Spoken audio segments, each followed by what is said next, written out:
Good afternoon. I'm Steve Gladis, and my company is Steve Gladis Leadership.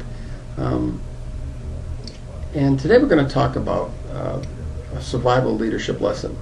And this one's on listening.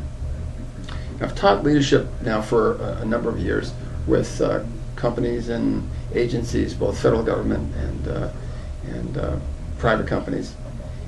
And whenever I teach a segment on leadership, I always ask the students in the class, whoever they may be, whether they be senior executives or first line supervisors, who's the most important leader you've ever worked for? In other words, what did that person do that made them so important to you? And invariably, the key word that they come up with is listening.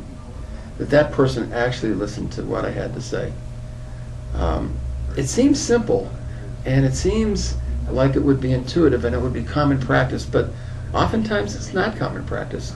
As leaders, sometimes we feel like we need to tell people things, that it's quicker and it's easier and it's faster, but invariably it's not. It's slower, it's sometimes demeaning, and oftentimes it's disrespectful. Listening is in fact the best gift you can give anybody. Most of the times people don't really want or need solutions, they just need to be heard and understood.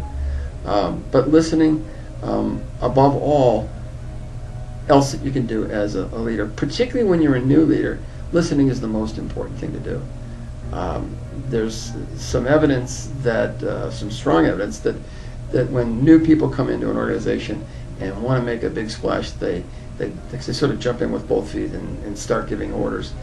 That typically is a pretty much a failed state of leadership, and while it may work in the very beginning, it typically doesn't last over time. So become a good listener. We're going to talk more about it in the next 2-minute survival leadership session, but think listening first. This has been Steve Gladis from Steve Gladis Leadership. Thank you.